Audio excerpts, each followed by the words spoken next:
नमस्कार, जय जोहार साथियों। मैं हूं आप सभी के साथ निधि भारद्वाज। आप देख रहे हैं छत्तीसगढ़ तक और मेरे साथ है सहयोगी अक्षय दुबे साथी। आज हमारे लिए बेहद खुशी का दिन है क्योंकि छत्तीसगढ़ तक का परिवार 1 लाख हो चुका है और इस प्यार के लिए आप सभी का आभार। और छत्तीसगढ़ तक के साथ साथ जो कांग्रेस प्रदेश अध्यक्ष हैं दीपक बैज, उनके कार्यकाल का भी बतौर प्रदेश अध्यक्ष 1 साल पूरा हो चुका है।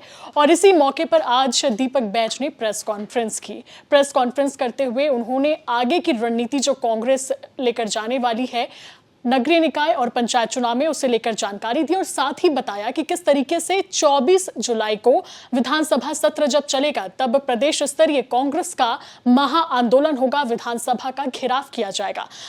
पूरी रिपोर्ट हम आपको विस्तार से बताएंगे और यह भी बताएंगे कि आज की वो कौन सी दिन भर बड़ी खबरें रही जिसके चलते प्रदेश का सियासी पारा हाई रहा और जो आपके लिए जानना जरूरी है। तो दीपक बैज से शुरू करेंगे। तो अक्षय, दीपक बैज का 1 साल का कार्यकाल काफी ज्यादा कांटों भरा दिखाई देता है क्योंकि उनके हिस्से जो 2 चुनाव आए उनमें कांग्रेस को करारी शिकस्त का सामना करना पड़ा। जब लोकसभा चुनाव में भी हार मिली तो बार बार यही बात उठ रही थी कि शायद कांग्रेस संगठन में बड़ा बदलाव होगा और प्रदेश अध्यक्ष हटाए जा सकते हैं, दीपक बैज की जगह किसी और को जिम्मेदारी दी जा सकती है। लेकिन लगातार बैठकों का दौर चला, कई तरह के मंथन हुए, लेकिन बदलाव की खबर नहीं आई। इससे यह बात साफ नजर आ रही है अभी कि फिलहाल कांग्रेस बदलाव के मूड में नजर नहीं आती।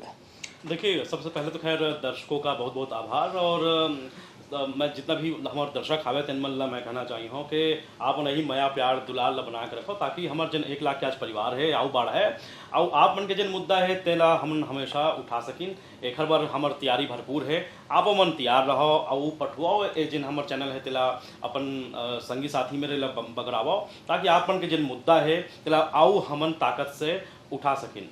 अब बात करते हैं दीपक बैज के। दीपक बैज के लिए सबसे ज़्यादा संघर्ष का ये समय रहा है। उनको जब अध्यक्ष बनाया गया उसके बाद से दो चुनाव हार जाना ये पार्टी के लिए भी झटका था और दीपक बैज के लिए भी झटका था। तो दीपक बैज के हिस्से में क्या आया? पहली बात तो ये कि जब ये कयास लगाए जा रहे थे कि विधानसभा चुनाव के बाद उनको हटा दिया जाएगा, कोई नया चेहरा सामने होगा, लेकिन आदिवासी कार्ड कहें या फिर युवा चेहरे पर भरोसा कहें, उनके कार्यकाल का विस्तार हुआ और दीपक बैज एक बार फिर से सबके सामने आए बतौर अध्यक्ष, प्रदेश अध्यक्ष। उसके बाद अब उनके हिस्से में क्या आया तो वो है संघर्ष। लगातार अलग अलग मामलों में, चाहे उसके रणनीतिकार के तौर पर हो या फिर उसके अगुवा के रूप में हो, वो अलग अलग तरीके से आंदोलन करने लगे। आज जब 1 साल उनका ये पूरा हो रहा है तब भी उन्होंने एक नए आंदोलन की बात कही है। जब 24 तारीख को उनका एक कांग्रेस पार्टी का एक बड़ा आंदोलन होगा जिसमें कानून व्यवस्था के सारे मसले उठाए जाएंगे, चाहे वो जगदलपुर का मामला हो, चाहे फिर वो आदिवासी इलाकों में नक्सल मुठभेड़ जिसको विपक्ष की ओर से फर्जी मुठभेड़ भी कहा जा रहा है, उस पर भी चर्चा होगी। गृह मंत्री के इलाके की भी बात होगी जिसका दावा दीपक बैज की ओर से किया गया है कि जो विजय शर्मा है उनके इलाके में ही लोग सुरक्षित नहीं हैं, आदिवासी मुख्यमंत्री हैं और आदिवासी होने के बाद भी राज्य में आदिवासी सुरक्षित नहीं है। इसका मतलब ये है कि आगे भी इनका कार्यकाल जारी रहेगा। तो जो बड़े बदलाव की बात कांग्रेस में होती थी अक्सर, तो इसका उस बदलाव का जो मतलब है वो हो सकता है कि संगठन में या फिर सांगठनिक जो ढांचा है उसमें कुछ तब्दीलियां होंगी, लेकिन अध्यक्ष के रूप में अभी दीपक बैज पर ही भरोसा जताया जाएगा। लेकिन अब देखते हैं कि एक समय दीपक बैज सांसद भी रहे, लेकिन वो विधानसभा चुनाव भी लड़ना चाहते थे। वहाँ से भी जब विधानसभा चुनाव लड़ने के बाद उन्हें हार का सामना करना पड़ा, जो सबसे हैरानी वाली बात थी। हाँ। उसके बाद लोकसभा की बात आई, तब फिर कवासी लखमा सामने आ गए और ये कहा गया कि ये प्रदेश अध्यक्ष हैं, इनको तो दौरा करना पड़ेगा, इसलिए इनको टिकट नहीं दिया गया। हालांकि कहानी क्या है दीपक बैज बखूबी जानते होंगे और कवासी लखमा भी जानते होंगे, जो ये दावा करते थे कि मैं तो अपने बेटे के लिए पत्नी मांगने गया था लेकिन मोला डोकी मिल गई। तो ये जो बात है उसको अब दीपक बैज किस तरीके से पूरे संगठन को एक साथ रखते हैं, क्योंकि उनके सामने चुनौतियां भरमार है। 2 हार के बाद अब भूपेश बघेल भी हार का सामना किए इस बार लोकसभा चुनाव में। एक तरफ फिर चरणदास महंत हैं, तो सबको एक साथ लेकर चलना, क्योंकि छत्तीसगढ़ में आप देखे होंगे कि अक्सर गुटबाजी रही है कांग्रेस में। कभी एक समय जोगी गुट, तो कभी वीसी गुट, तो कभी संगठन का गुट, कहीं भूपेश गुट, ये गुटबाजी हमेशा से रही है।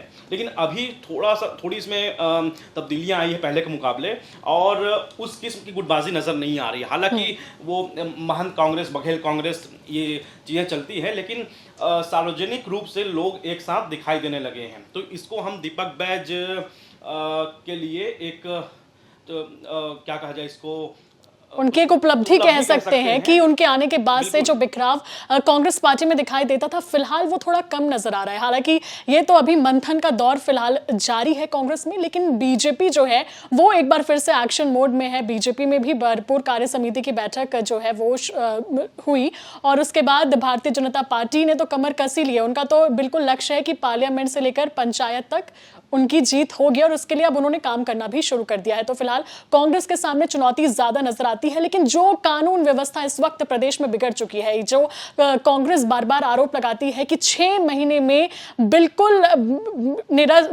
जो कानून व्यवस्था है वो बिगड़ चुकी है, और इसे लेकर वो आवाज उठाएंगे सड़क से लेकर सदन तक।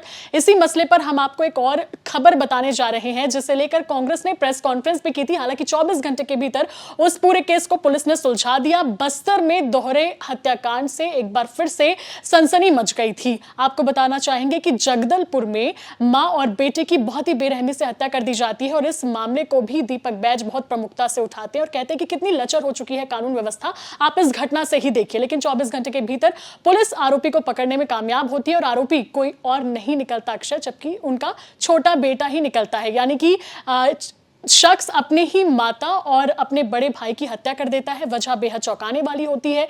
पैसों की तंगी से गुजर रहा था, कर्ज से परेशान था, शादी नहीं हो रही थी उसकी, जिसकी वजह से वो काफी ज्यादा डिप्रेशन में भी था। इसकी वजह से उसने ये खौफनाक कदम उठाया भाई के साथ। जब उसका एक बार फिर से 2 दिनों पहले विवाद होता है, तो वो पैन से या यूं कहें तवे से अपने भाई के सर पर दे मारता है। उसके बाद बीच बचाव करने मां आती है, तो मां को भी वो इसी तरीके से मारकर घायल कर देता है। जब दोनों घायल अवस्था में नीचे पड़े होते हैं, तो आरोपी उन्हें अस्पताल पहुंचाने की बजाय उनकी गला घोंटकर हत्या कर देता है। इसके बाद आरोपी यही नहीं रुकता, उसे लगता है कि अब तो वो बुरी तरीके से फंस चुका है, तो झूठी कहानी रचता है डकैती की।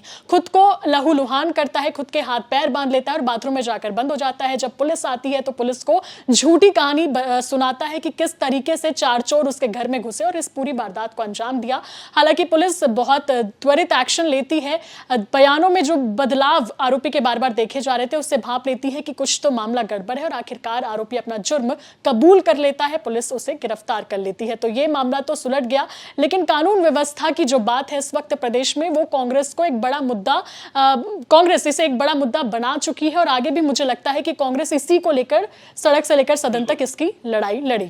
बिल्कुल, हमने देखा भी है कि चाहे वो बलौदा बाजार की घटना हो, या फिर वो घटना सतनामी समाज के आंदोलन की हो, या फिर जैद खान में जो तोड़फोड़ हुई है उसकी हो, या कथित मॉब लिंचिंग का जो मामला सामने आया, इन तमाम मसलों पर कांग्रेस ने घेरने की भरपूर कोशिश भी की, और शायद सरकार एक तरीके से इसमें नाकाम साबित भी होती हुई दिखाई दी। अब इसे जनता के बीच में कैसे कांग्रेस ले जाएगी, और जब ये आंदोलन 24 तारीख को जो प्रदर्शन होंगे उसका असर क्या होगा, ये भी समझने वाली बात होगी।